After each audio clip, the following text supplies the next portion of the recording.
kai tua tu dari dia tuan sama ada di luar ngoro tu dia tuan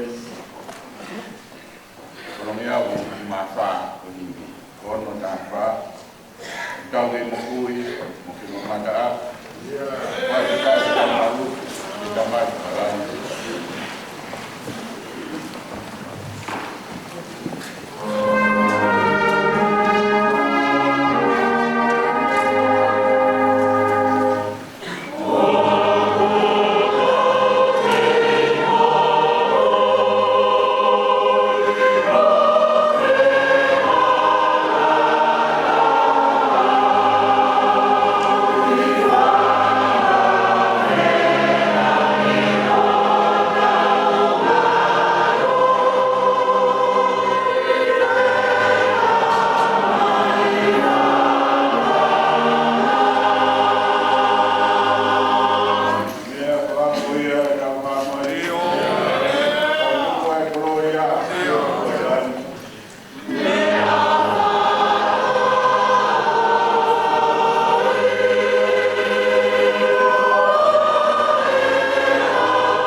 halalilo mai hori o kutoi. E koe tua he mau whakao turi ke afiona. Ai a pungi he mau mo'i. E rei rawa he mau more more e nau tolu tau. He mau oane e tāpua whaka afiona ko ia e.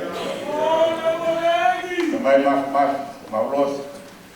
Wakai atu o ofa. Lau ngari e lea hoi. Ele bea tai hau ka ma hamada pure. Be o tua ki ka tawa e ni ami Australia, New Zealand. O wakai atu hi ko e se tua da hi kai ma ka se tua. Be o tua ki ka hiwa eiki o e ahu koen. Ma wakai o kamata. E lawa e tua, i mawakai ki sabate o lana. E afiona pia mo ao ofa. Uke whahai mai e afiona e o tua. E whiohi, a ki mautoru. E ka wakahala ki ao e afiona. Marotu mo tautapa ki e afiona. Ko hi ko e porotu kone o tua, o e whakatau katea hono tolu. Wafe, mau kumahiwa. Wakai e harapononga kumaufoa. Aho, kumau situ amea e tua tau me i wharaiten. E mau tua dalelei i he whiafkoen mionga ne kai e puna. E whai o hufia e afiona. E mau tua dalelei i he whiafkoen i afiona ta be mo alo. Ma whakataya ki afiona kuhi koe fuako alo de pekia. Kuhi koe mawanga haa. Ma whakataya ki afiona kuhi koe ne toitu. Lawai ke whamo ui ki mautoro e kua. Haere hake. Aho alo e tua. Tuku mai, lau maria maanu mani. Kokoia ko mau tau kapu. Ya lau ai mau tua merie. Mau amanaki o tua. Ie kopo ata mo kapu kau. Ko aro toi tuku koe atio. Kokoi mai o tua ke harapononga ko mau koua. Ie fiat koe. Gloria, Maria, o pai aciona bea e tua. Ma fai bea o tu ka mo fu. Ma fai bea ai diva e tua pa falanga ni aciona. Uma fai ka tungia ma fai e fia foi. Ma kami e tua ke foi fu ke aciona. Ti foi ka gresi e tua ke te matou. O dia que pulou o mawai hala. Bumi hala di kaniti. Kafia o ga mai afiona e o tua. Mana pa mai. Ko mai. Lea mai. Gala mai e o tua. Ke polahi e tau kupu e afiona. Ka inaka he pao kona ai. Aí eu fora mais pego uma mulher aí eu rolo qualquer eu ia ganhar que afiona vai no tataki vai no famana vai no focar dividi eu mau ikunai e afiona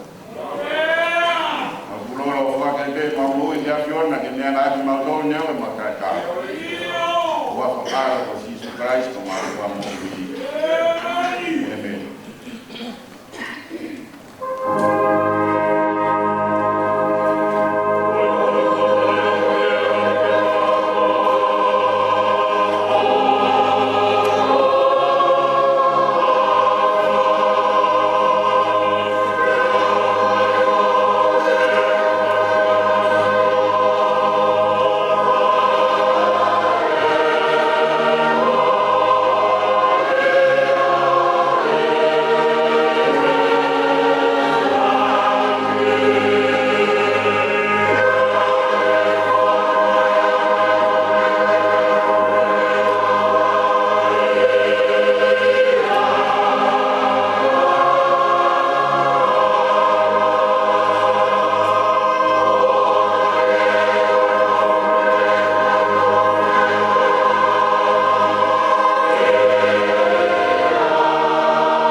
tolo e wanoa.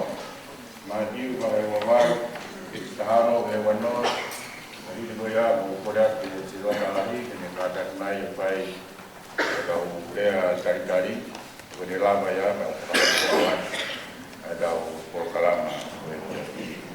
Matiu ka e wawai, Yesi mofu maano i e wanoa. Te koe kau mofu mātaka o e ako na nau kononga i kāreri i mounga ne tuto ne si su ke te nau toro. E na mamata ke te ia na nau hu kana kala ai i.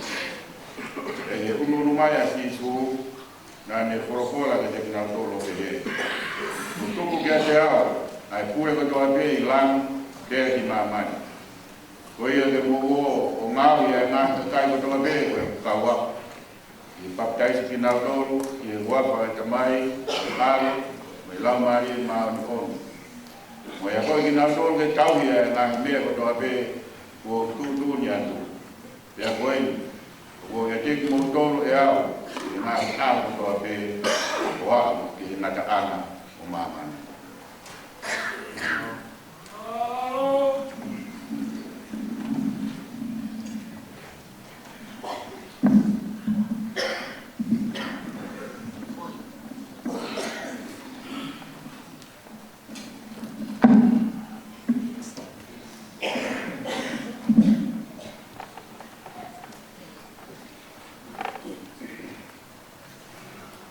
Tau ki he a whia o tua e tau roto. Tau atu ki he whanau mo whamapuna hui. Tau atu ki he tarikau. Tau maa tau whunua. Tau atu ki he Tanarai whai kau sea. Oi vai whanua. Aga wat foki he tahire. Paistele se asmena disa no sila. Pakau se taika kina hoi le. Ta wat ki he pakau pure. Vai la ngau kalan man kau. Ta wat ki tare kita misionar. Patawat ki he kau tangan raik fai kau. Kau ma kau pinai fai kau.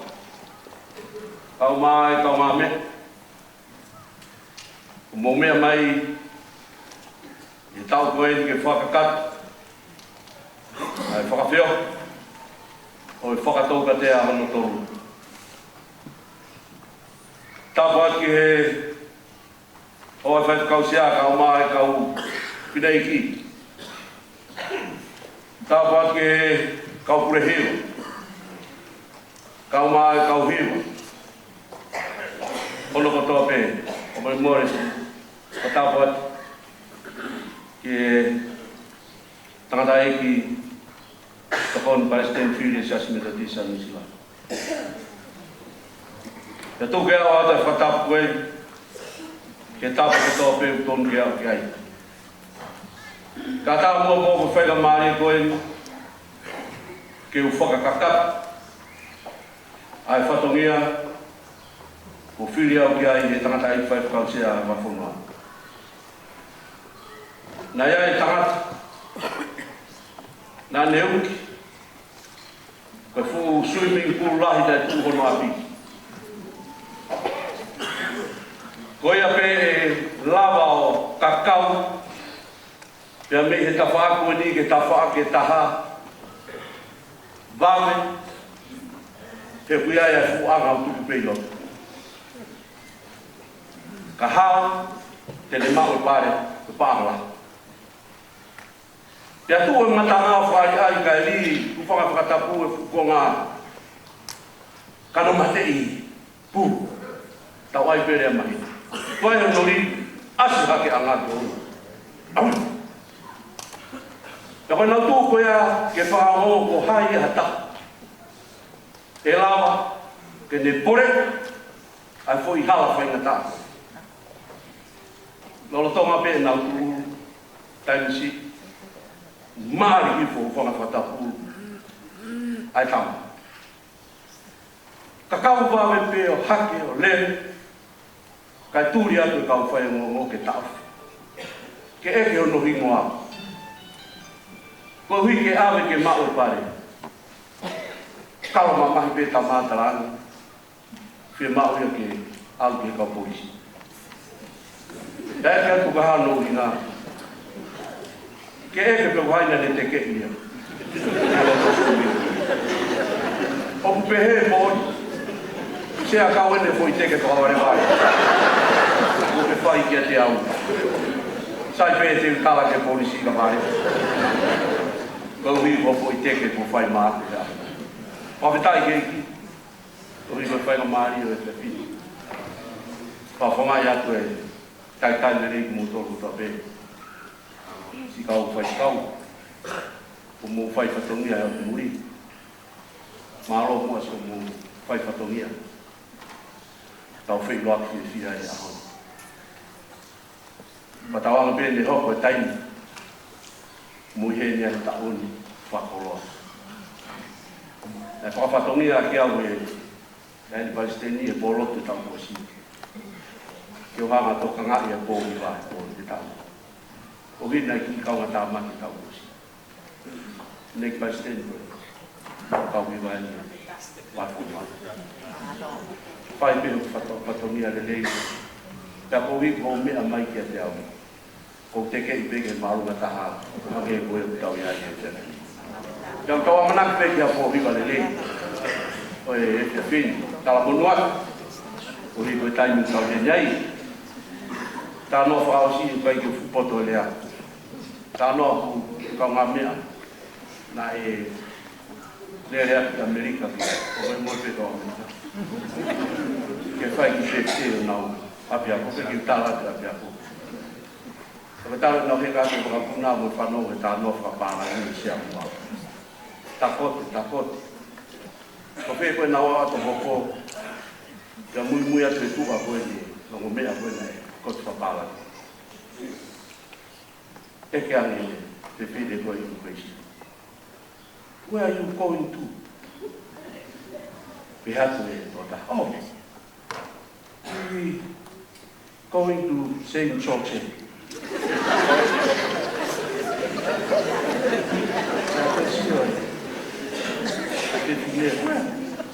St. George e mai tai ne ki o ya ko dai ta no so in here we pronounce the S is H the J is H say Jose oh I'm sorry when are you going back I'll me te na foki a fe vai foki chiu mo chiu ko se ate e ki tiri mo vai maybe he'll know be right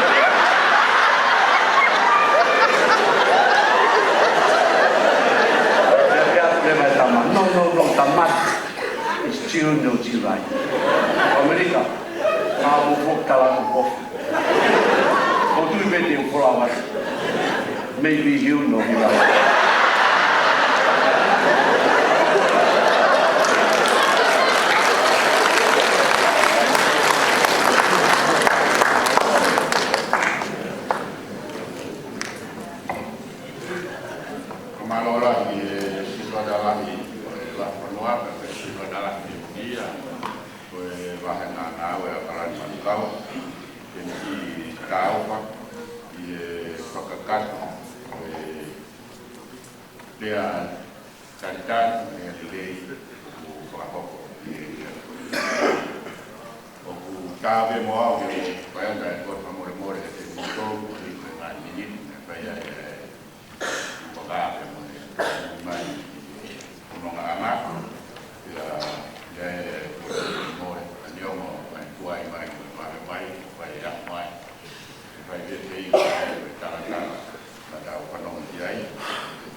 inga na mai mai aki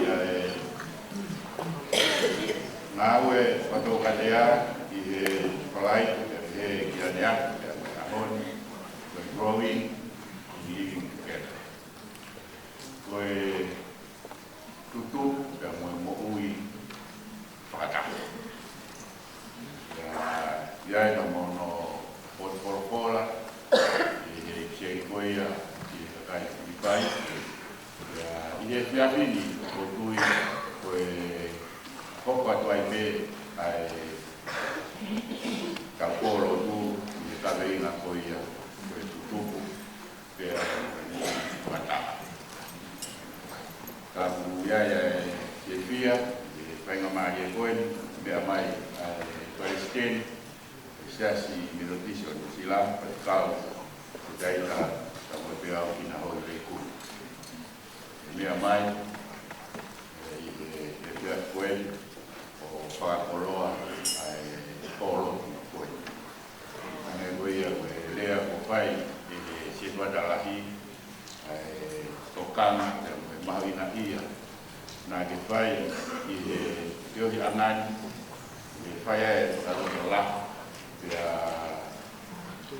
koko ai matahana koe ia o tamni Neongo Komoroto iai uma i tono e pai patonia mato iai por memoria tuai por mapo e patana e meso kita lai por dai au inasi ponga pa osi pa kakat por patana ko ia o he pa marola ki skita lahi i mawe te lea papa woni hanga o pakakat i he gastuen da tau no to ave i fia pa mafana i ono tanta le tau to ke a ya be me ata pa mahe mahe dia i si rada lahi o ne u ki mau pe ke mau pas pe ke ulave pa hinga a ho ni pe ne u ya pas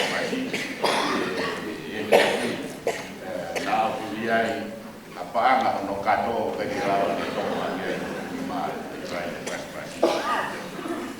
ya sai la pe ke uam ke tau to e puoloa pe tau kaurea pe to ni ai o ke aua va he unua Amerika le taha de Australia ya le e ua i silo taha le la o gore pie tau palestini vai a kamata por tu ya podría ir a taha sila podría taha sila y por abajo ia ni lo va pero tau iba tau ni coreano te cultoro kamata be mo a kiwa i riwa ko ni a roto pare ia hoko ai ka pa ko e ka viva mai i va ba ko ko e ka ko muy hoko mai ke o ka pa ko e a loto su pa o mai ki i va ko a dominio ko e ka pa viva ko e voy a kamata be ka ta o hi wa be pe wa wa ko e ki ko ya sai ai wa wa idea me a palestini be a mo idea ta ni la me ko ya i wa ba ai ta ni wa ka pa ko e ni la be nai ko ya de wa Caja de América, la Australia, donde la mayoría de la vaca y que la vaca que está vaya que la voy a corear en América, que tengo una idea, la agua maría y Palestina, cuando vive ya la misma fue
Amen.